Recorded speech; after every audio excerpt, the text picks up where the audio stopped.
बंदा कर दिया बंदगी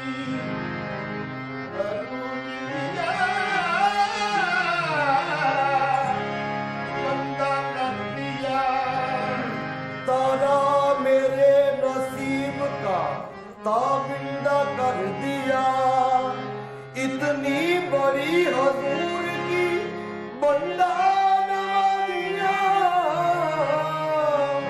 मुझको मेरे सवाल ने शर्मिंदा कर दिया इसका गम का करो इसका गम का करो शुक्र कैसे आना इसका गम का करो जो करम मुझ पे तेरे नबी कर दिया इसका गम का करो जो करम मुझ पे मेरे नबी कर दिया इसका गम का करो शुक्र कैसे आना जो करम मुझ पे मेरे नबी कर दिया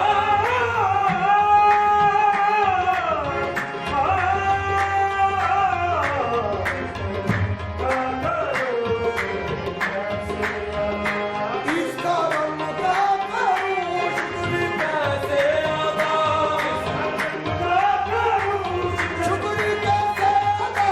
इसका गम का करो शुक्र कैसे अदा इसका गम आशिकी से पहले मुझे कौन जानता था गम आशिकी से पहले मुझे कौन जानता था तेरी याद ने बना दी मेरी जिंदगी फसलों में शुक्र कैसे अदा इसका गम का करो कैसे अदा इसका गम का करो शुक्र कैसे अदा जो कलम मुझ पे मेरे नबी कर दिया जो कलम मुझ पे मेरे नबी कर दिया मैं सजाता था सरकार की महफिले मैं सजाता था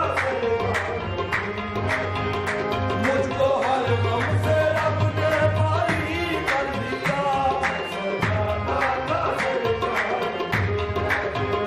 मुझको हर गम से रब ने भारी कर दिया लम्हा लम्हा है मुझ पर नबी की अता लम्हा है मुझ पर नबी की अता दोस्तों और मांगू मैं मौला से क्या दोस्तों और मांगू मैं मौला से क्या ये कम है कि मेरे खुदा ने मुझे क्या ये कम है कि मेरे खुदा ने मुझे अपने महबूब का उम्मती कर दिया है कि मेरे खुदा ने इसका गम का करो शुक्र कैसे अदा जो करम मुझ पे मेरे नबी कर दिया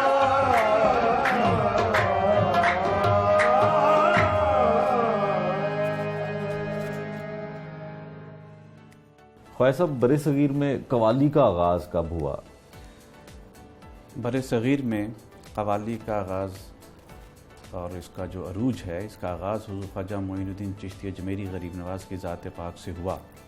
आप जब बर सग़ीर तशरीफ़ लाए, आपने अजमेर शरीफ में अपना क़याम किया, तो चिश्तियों का ख़ास ज़ौक़ है समा सुनना, तो फिर उन्होंने इसको जारी रखा बर सग़ीर में भी, और उस इलाके के लोगों को इससे बहुत रग़बत हुई, और उसमें आप कलाम तौहीद और ज़िक्र अल्लाह और ज़ौक़ के मुताबिक कलाम सुना करते। बर सग़ीर में जो अरूज हासिल हुआ कवाली को, वो हज़ूर महबूब इलाही ख्वाजा निज़ामुद्दीन औलिया रहमतुल्लाह अलैह की ज़ात पाक से हुआ। और हज़रत अमीर खुसरो रहमतुल्लाह अलैह जब उनकी इरादत में आए, उन्होंने जो कलाम और जो राग इसमें इंट्रोड्यूस कराए, वो इसके अरूज का सबब बना। उसके बाद तो फिर हर साहिब ज़ौक़ इस रंग में ढला, हर मोहब्बत करने वाला और सिलसिले जब फैले तो इसके साथ जुड़ गए। अहमद भट्ट साहब, आपका तो म्यूज़िक से बड़ा गहरा और ख़ानदानी एक ताल्लुक़ है, तो आपकी कवाली के साथ वाबस्तगी कैसी है? सुनने की हद तक है या करने का भी कोई इरादा है ऐसा? नहीं करने की हद तक तो नहीं, मेरी कभी हिम्मत भी नहीं पहुंची और ना ही मैं, मगर ये है कि अल्लाह ने अच्छे कान दिए और अल्लाह ने इतना शौक़ दिया कि मौसीकी के घराने में पैदा हुआ, तो मुझे अच्छे सुर की और अच्छे कलाम की ये समझ बूझ है। और जब मेरा अल्लाह कह लें कि हर मोड़ पे आपको ऐसी चीज़ें दिखाता है कि वो आपको ख़ुद ही इंडिकेट करती हैं कि आपके मतलब ज़िंदगी में क्या चीज़ आने वाली है। और हमारा जब हमारे घराने का रिश्ता जब कहते पीर जी से आके मिला और हम लोगों ने कव्वाली को और इन्हांस और उसको कह लें कि पहले हम लोग सिर्फ कहते सुनने की हद तक थे, फिर उसके बाद माशाल्लाह जब इनसे मुलाकात हुई तो फिर उसको समझने की हद तक भी चीज़ आना शुरू हुई। तो खुशकिस्मत हैं, अल्लाह का शुक्र है कि इतने कम अरसे में इतनी अच्छी सोच और समझ और कि उसका मीनिंग क्या है। और जिस तरह उन्होंने बताया कि कव्वाली का एसेंस बिल्कुल उसी तरह है जिस तरह एक एक्टर के लिए प्योरेस्ट फॉर्म होती है कि वो थिएटर पे खड़ा होता है, तो वो उसके लिए सबसे ज़्यादा प्योरेस्ट फॉर्म है क्योंकि वो ऑडियंस के साथ बिल्कुल वन ऑन वन होता है। उसी तरह कव्वाली अगर मौसीकी रूह की ग़िज़ा है तो कव्वाली वाकई उसका रंग है क्योंकि ये प्योरेस्ट फॉर्म है जो आपको रूह के साथ मिला देती है। और जो कलाम माशाल्लाह माशाल्लाह इसमें पढ़े गए हैं वो बहुत ही ज़्यादा। अच्छा, इसमें कोई अंदर से तब्दीली आना आती है, ज़रूरी है? बेशक आती है और वो आपके ऊपर बहुत डिपेंड करता है कि आप उसको कितना समझने की इजाज़त देते हैं। अगर आप वाकई ही उस कलाम में खो जाएं तो वाकई कहते हैं कि आप ये इनलाइटनमेंट होती है आपके लिए और वाकई आपकी आंखें भी खुल जाती हैं और आपको और अगर आप खुशकिस्मत हैं कि आपके पास एक गाइड है जो आपको बता सकता है कि भाई ये इस तरह है, तो फिर sky is the limit. Faiz साहब, आप कोई सुनते हैं इनसे कुछ फरमाइश आपकी? मैं ख्वाहिश करूँगा कि ये हुज़ूर गरीब नवाज़ की कोई मनकबत अगर सुना दें तो मेरी तबीयत शाद हो जाएगी उससे।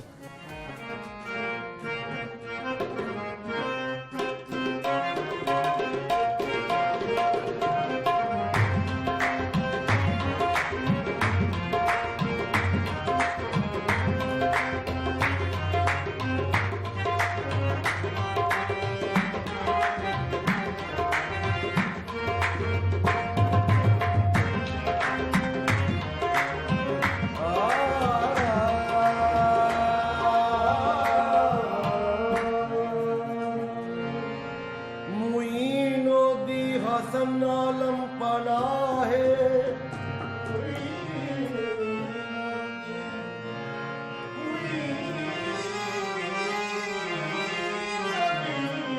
हसन आलम पना है बसुए मारी बायक निगाहे सरताजन के ताज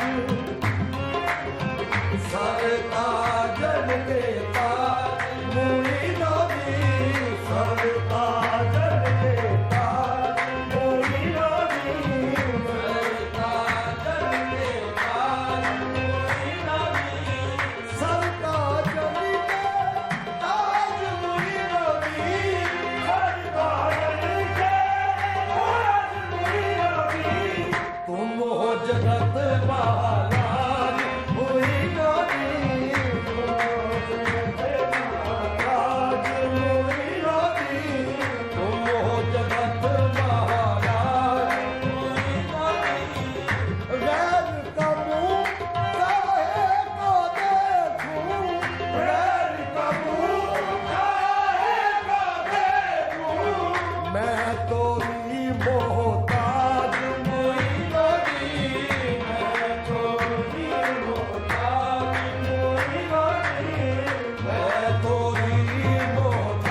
बनी दिल्ली और दुल्हा बना निजामुद्दीन। सारे हिंद के बादशाह फिर बने मोइनुद्दीन। तुम हो गरीब नवाज मोइनुद्दीन, तुम हो गरीब नवाज मोइनुद्दीन, तुम हो गरीब। मेरे ऐबो वल्दा जाकी अपनी समझ का पर्दा राखी। तुम हो गरीब नवाज मोइनुद्दीन, तुम हो गरीब नवाज मोइनुद्दीन, तुम हो गरीब नवाज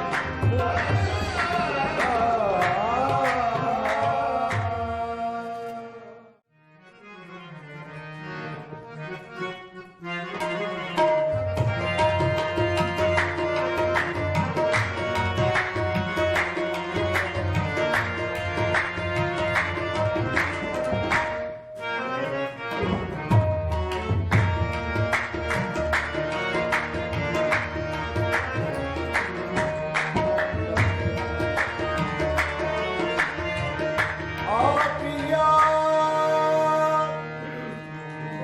मोरे नैनन में जो मैं पलक जाप तो है नूर।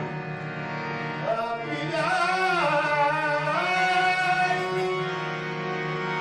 आपिया नैनन में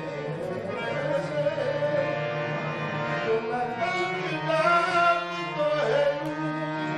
ना मैं देखूं गैर को, ना मैं तो है देखन दूं। गंगी शकर तो रखा, गंगी शकर तो रखा। जपती फिरूं मैं सुबह शाम, या मोरे बाबा। जपती फिरूं मैं सुबह शाम, बाबा फरीदुद्दीन। जपती फिरूं मैं सुबह शाम, बाबा फरीदुद्दीन। जपती फिरूं मैं सुबह शाम, बाबा फरीदुद्दीन। मंगती हूँ खाली ना मोरो, मंगती हूँ खाली ना मोरो। मुझ पापड़ की आस न तोड़ो, मुझ पापड़ की आस न तोड़ो। सुबह से हो गई मोरे शाम, सुबह से हो गई मोरे शाम। जपती फिरूं मैं सुबह शाम, या मोरे बाबा। जपती फिरूं मैं सुबह शाम, या मोरे बाबा। जपती फिरूं मैं सुबह शाम, या मोरे बाबा। जपती फिरूं मैं सुबह शाम। अहमद साहब, पूरी दुनिया में कवाली की जाती है, बड़े ममालिक में की जाती है। पाकिस्तान में होने वाली कवाली को आप किस तरह देखते हैं और किन कवालों का कंट्रीब्यूशन आप समझते हैं बहुत ज़्यादा है, जिन्होंने बड़ी खिदमत की? सैर फहरिस्त नुसरत फ़तेह अली हैं, उनसे पहले उनके अलावा भी बहुत से लोग। जी, साबरी ब्रदर्स हैं, नुसरत खान साहब हैं। यहाँ तक कि मैं बचपन में अजीज़ मियाँ साहब को भी बड़ा मतलब मैंने सुना हुआ है। तो ये बड़े खान साहब ने एक तरह कह लें कि जो कवाली को थोड़ा सा कमर्शलिज्म में लेके आए और उसकी एक्सेप्टेंस जो है वो मैसेज तक लेके आए। लेकिन जो हमारे प्योरिस्ट हैं कवाल और जो अभी तक उस चीज़ को फॉलो करते हैं, हमारी कवाली का जो हिस्ट्री है वो इतनी प्योर है और इतनी खालिस है कि मतलब उस चीज़ को आप कहीं से भी उठा लें तो वो वैसी ही है अभी तक। उसके अंदर आप कह लें कि ना ही मतलब जैसे हम लोगों ने अपने म्यूज़िक को हर एज के हिसाब से ट्रांसफॉर्म करते गए हैं कि अच्छा पॉप रॉक होता गया रे, मगर कवाली हमारे रीजन में अभी तक उसी तरह है। और यही इसकी सबसे खूबसूरती है कि वो कलाम और वो जो नाम और वो जो कंट्रीब्यूशन लोगों ने की है वो अभी तक उसी तरह कवालों ने उसको प्रिजर्व करके रखा है। और जब भी इस तरह की गैदरिंग्स होती हैं तो आपको वही चीज़ सुनने को मिलती है और वही चीज़ आपको मतलब जैसा आपने मतलब पहले कहा कि हमारे यहाँ कव्वाल और कव्वाली को वो रिस्पेक्ट और वो जो रुतबा दिया जाता है वो हमेशा स्पिरिचुअलिज्म से हम लोग उसको कनेक्ट करते हैं। तो I think that's the biggest thing कि और हमारे लिए वो ऑनर है कि हम लोग उनको बैठ के सुने और वही जो चीज़ है जिस तरह भी माशाल्लाह माशाल्लाह हमने इतना खूबसूरत कलाम सुना। तो एक स्पिरिचुअल जर्नी है जहाँ आपको ये लेके जाता है और वाकई सुनने वाला और सुनाने वाला दोनों उसी क्या लेके बंदिश में होते हैं। अच्छा, कव्वाली जब आप सुनते हैं तो एक वजद महसूस होता है, कभी आपको ऐसा हुआ? हाँ जी, अक्सर होता है, बहुत ज़्यादा होता है बल्कि, और स्पेशली ख्वाजा साहब से तो मिलने के बाद और ज़्यादा उसकी कहते समझ बूझ आना शुरू हुई। और मेरा ख्याल है कि मतलब सबसे खूबसूरत बात ही उनकी है कि आपको समझाने वाला अगर कोई हो ना, मतलब गाड़ी चलाने के शौक हर एक को, लेकिन अगर कोई आपको बता देना कि यार अच्छे थोड़ी ब्रेक ला ले, आप क्या समझते, कैसे महसूस कैसे होता है ये वजह जो है, इसकी सर वजह क्या होती है? देखिए, इसकी वजह ये होती है कि आपका और आपके रब का, हर बंदे का अपना अपना कनेक्शन है। पीजी की बात यहाँ ज़रूर करूँगी कि भाई ताड़े होते हैं कि ताड़े मतलब कितने अच्छे सिग्नल आते पे कि रिसेप्शन तुसी किधरों फड़ते पे। तो अगर आपको और आपका और आपके रब का जो कनेक्शन है वो आपके लिए बड़ा एक स्पिरिचुअल मीनिंग रखता है और आपके लिए बड़ा एक पर्सनल सही है जर्नी।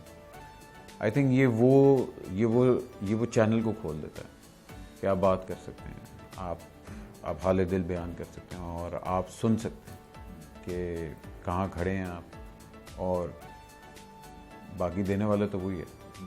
ख्वाजा साहब, वजद जिस तरह से जिक्र किया अहमद भट्ट साहब ने, तो इसकी कैफियत होती क्या है और कब इसका आगाज़ किसी भी शख्स के अंदर होता है? ये असल में इसका ताल्लुक रूह से है, और रूह जो है जिस वक्त कनेक्टिविटी डेवलप होती है, जब कव्वाल पढ़ता है और वो अशार पढ़ता है और वो अल्फाज दोहराता है जो मैं कहना और सुनना चाहता हूँ अपने महबूब को, तो फिर मेरा राब्ता अल्लाह रब्बुल इज़्ज़त और अपने महबूब से हो जाता है। उस राब्ते के असरात और ख़ुशी और जो वसल की कैफियत है वो वजद की कैफियत हो जाती है। और दरअसल जो वजद है वो आपकी रूह का रक्स है, रूह का मिलन है। वो जब उस ज़ात के साथ मिल जाता है तो कैफियत उस पर वारद हो जाती है। अगर ज़्यादा हो जाए तो बसा औकात आपका जो वजूद है वो भी आपके काबू में नहीं रहता। तो अहमद भट्ट साहब, कोई ऐसा कलाम आप सुनना चाहेंगे जो हम इनसे सुने? जी, मैं तो जो भी ये लोग सुना रहे हैं बड़ी खुशकिस्मती है कि आप यहाँ, मैं और आप यहाँ बैठ के वो सुन रहे, तो जो आप अपने दिल से सुनाना चाहें।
किसी ने कुछ लिखा होगा, किसी ने कुछ लिखा होगा,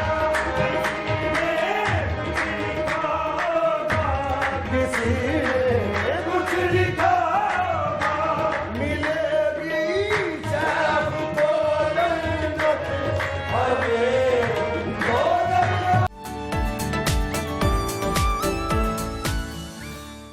भाई साहब, तारीख में जो कवाली है इसमें किस तरह के और कौन से साज ज़्यादा ज़रूरी हैं जो महफिल के लिए जो है ज़रूरी समझे जाते हैं? इसमें जो सिलसिला चिश्त में मुरव्विज हैं वो है मज़ारीब, जिन्हें ज़रब मारी जाती है। जैसे ताली है, ये एक ज़रब है, तबला ये एक ज़रब है, और हारमोनियम एक ज़रब है। ज़रब के हवाले से जो उलमा इकराम और मशाइख हैं वो बहुत सारी असनाद रखते हैं कि वो जायज़ है। जैसे जब नबी करीम सल्लल्लाहु अलैहि वसल्लम मदीना मुनव्वरा तशरीफ़ लेके गए तो बच्चियों ने दफ बजाई। दफ भी ज़रब मारने की चीज़ है, उसको ज़रब मारी गई, उससे आवाज़ निकली। उसी से सनद ले के जब मशाइख कलाम सुनते हैं तो वो आलात मौसीकी वो पसंद फरमाते हैं जिसमें ज़रब मारी जाती है, या जिन्हें फूंक मारी जाती है, जैसे बांसुरी है, शहनाइयाँ हैं, वो कभी भी समा का हिस्सा नहीं रहा। उसकी वजह यही है कि सूफिया इकराम बिलखसूस इस बात की एहतियात करते हैं कि हर वो अमल उनकी ज़िंदगी में रहे जिसका ताल्लुक़ नबी की सुन्नत से कायम है। सो ज़रब की एक रवायत हमें मोतबर मिल गई कि ऐसा कोई भी चीज़ या ऐसा कोई भी आलात मौसीकी इस्तेमाल किया जा सकता है जिसको ज़रब मारी जाए। उस सनद के मुताबिक हम सिर्फ वैसे ही आलात मौसीकी सुनते हैं समा में। इसमें ये हारमोनियम को भी ज़रब लगाई जाती है, वो जायज़ समझा जाता है। इसी तरह तबला है, वो भी ज़रब है, और ताली है। अमूमी तौर पर यही तीन आलात मौसीकी होते हैं।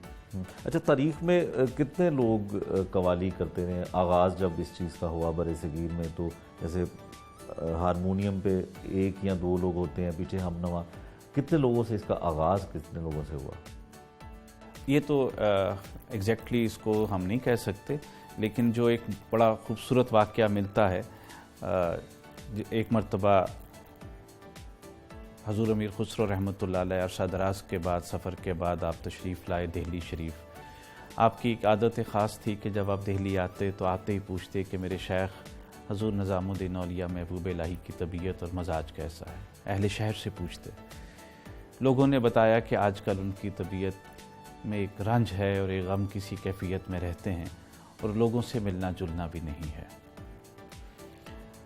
आप बड़े परेशान हुए क्योंकि आपका इश्क हज़ूर अमीर खुसरो रहमतुल्लाह अलैह का अपने शेख से इश्क जो है वो ज़रबुल मिसल है। आपको समझ ना आई कि कैसे इस हालत में अपने शेख से मिलूं कि जब उनकी तबीयत मुज़महिल है। आप इसी परेशानी में थे तो उन्होंने देखा कि कुछ लोग, हिंदू औरतें और मर्द जो हैं, वो पीले लिबास को पहने हुए हैं और वो कुछ गाते हुए जा रहे हैं और उनके हाथों में सरसों के फूल हैं। आपने उनसे पूछा कि आप क्या करने जा रहे हो और ये आपने किस तरह के इस मर्तबा लिबास पहन रखा है। उन्होंने कहा कि हमारे यहाँ एक रस्म होती है जिसे हम बसंत कहते हैं और उस बसंत को हम मनाते हैं और खुशियाँ करते हैं और अपने महबूब के सामने इसको पेश करते हैं। आपने उनसे सब समझा और अपने कुछ हल्के के लोगों को अपने साथ शरीक किया और आपने एक बसंती लिबास पहना और एक कलाम लिखा जो मैं चाहूँगा कि इसके बाद वो सुनाएं, और उस राग को लेकर अपने साथियों के साथ महबूब इलाही सरकार की खानकाह में दाखिल हुए और उस राग को पढ़ना शुरू किया और उसी लिबास में उसी तर्ज में पढ़ना शुरू किया।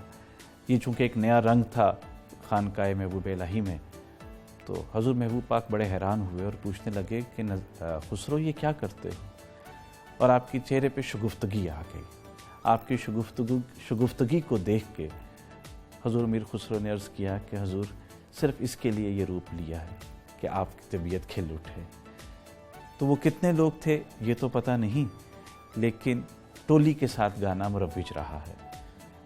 इस तरह से ये तो वो कलाम फिर हम पहले सुनते हैं जो जिसका आप जिक्र।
अहमद भट्ट साहब, अगर कोई आम गाने वाला हो और आप कवाल का गला, क्या फ़र्क लगता है?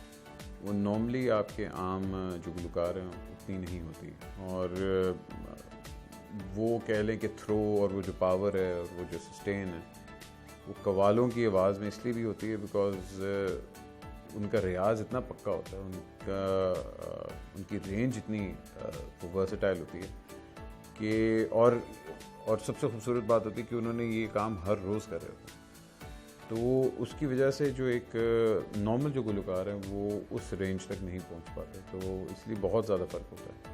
और यही वजह है कि जो कव्वाल की एनर्जी है और जो कव्वाल का स्टेमिना है वो नॉर्मली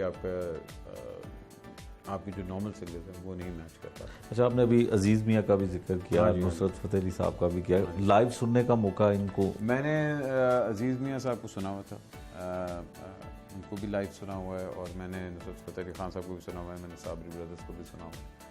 बचपन में हमारे होते हुए उस वक्त कवालियाँ काफ़ी होती थी, अब तो कवालियों की उस तरह गैदरिंग्स मतलब कम होती हैं, लेकिन बचपन में मुझे काफ़ी कवालियाँ सुनने का कहने के खुश नसीब था कि हमारे घर में कवालियाँ बहुत होती थी और स्पिरिचुअली भी बहुत होती थी, और जब भी कोई गैदरिंग होती थी तो हम लोग कवाली मतलब सुन के उसको ज़्यादा सेलिब्रेट करते थे। किसी दरबार पे उस पे जाके भी कवाली सुनने का इत्तेफाक? बीबी पाक दामन बहुत गए हैं हम लोग, फिर ओबीसी बात है दादा दरबार बहुत जाना होता था हमारा, और फैमिली का भी, क्योंकि स्पिरिचुअल एक बहुत स्ट्रॉन्ग कनेक्शन रहा है, और अल्लाह का शुक्र है वो और अब ज़्यादा स्ट्रॉन्ग भी हो रहा है।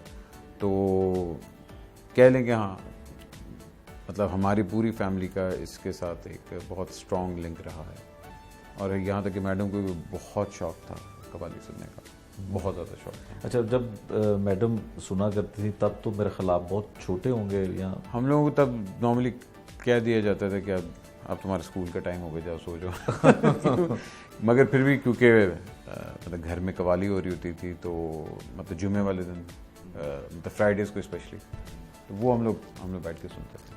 मैडम ने सूफ़ी कलाम भी बड़ा पढ़ा? हाँ जी, उन्होंने भी पढ़ा किया। तो सूफ़ी कलाम में भी आपकी दिलचस्पी किस तरह की है? मेरी उतनी नहीं रही, मतलब दिलचस्पी तो बहुत है मगर मेरी नॉलेज उतनी नहीं रही जो हमारे बड़ों की थी, क्योंकि सूफ़ी कलाम उस तरह रिकॉर्ड नहीं हुआ जिस तरह आपकी कवालियाँ तो बहुत ज़्यादा रिकॉर्ड हुई, सूफ़ी कलाम बहुत कम रिकॉर्ड हुए। सो इसलिए वो सुनने की कैपेसिटी और वो जो नॉलेज थी वो उन्हीं लोगों के पास है जो उसको जो उसके बारे में ज़्यादा अंडरस्टैंडिंग रखते हैं। तो मैं बल्कि ये ज़रूर चाहूँगा कि हमारा जो सूफ़ी कलाम है उसको फिर से रिवाइव किया जाए। उसको महफूज नहीं किया गया उस तरह। बिल्कुल उसको उस तरह नहीं महफूज किया गया, क्योंकि कवाली को महफूज करने वाले बहुत लोग थे और अभी तक कवाली को आगे मतलब पास ऑन किया जा रहा है, मगर सूफ़ी कलाम को कम किया जा रहा है। क्यों भाई साहब? अहमद साहब तो ठीक कह रहे हैं कि सूफ़ी कलाम को उस तरह से महफूज नहीं किया गया, कवाली तो हुई। दरअसल सूफियाना जो कलाम है कवाली में भी पढ़ा गया और वैसे भी पढ़ा गया, वो खानकाहों में पढ़ा गया। हाँ, और खानकाहों का एक हमेशा से मजाज रहा है कि वो शोहरत पसंद नहीं रहे, उन्हें अपने आप को आवाम के आगे कोई ख़ास बन के अपने आप को पेश करने की आदत नहीं रही, इसलिए उनकी महफ़िलों में आज तक पढ़ा जाता है और हमेशा पढ़ा जाता रहेगा। और शायद उस वक़्त इस तरह आलात मौसीकी और ये रिकॉर्डिंग के निज़ाम भी नहीं थे। जब से ये चलता आ रहा है तो मुरव्वज निज़ाम के तहत खानकाहों में पढ़ा जाता है और रिकॉर्डिंग को पब्लिक नहीं किया जाता। अगर आज असर हाज़र के जो नौजवान हैं और जो मीडिया है, इसे चाहिए कि खानकाहों का रुख करे और वहाँ की जो महफ़िलें हैं उनको रिकॉर्ड करे, तो ये ख़ुद ब खुद से प्रिजर्व हो जाएगा। अभी हम साबरी बरादरान का जिक्र कर रहे थे, तो कोई उनका कलाम हम सुन सकते हैं?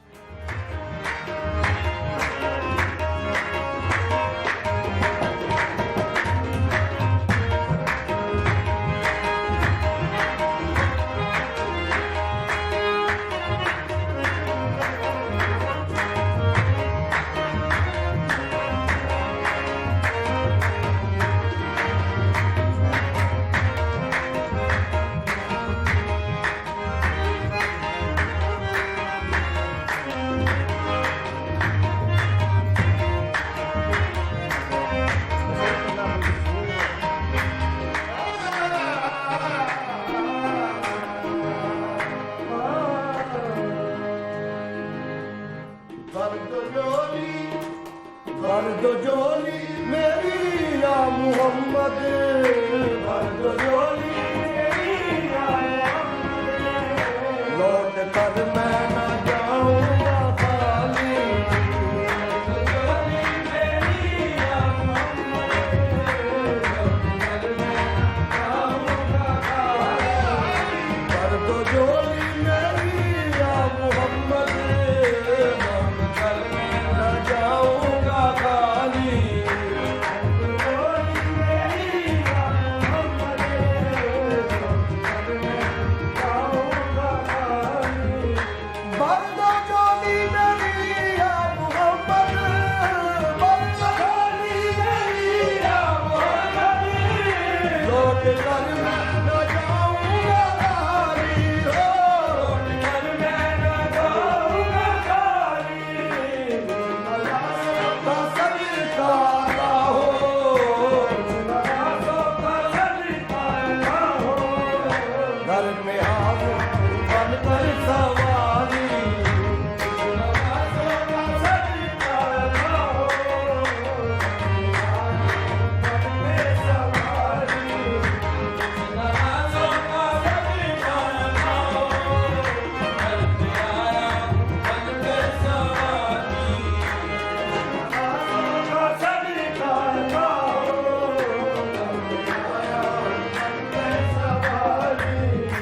जिंदगी बख्श दी अब्रू को, जिंदगी बख्श दी बंदगी को, जिंदगी बख्श दी बंदगी को,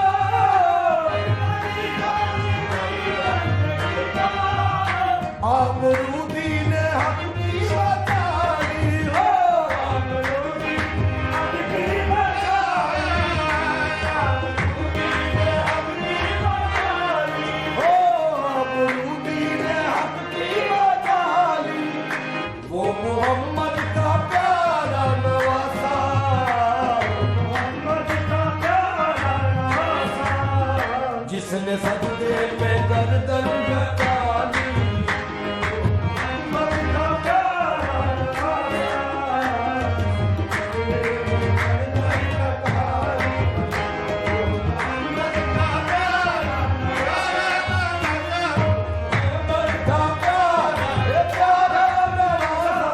मोहम्मद का प्यारा नवासा, मोहम्मद का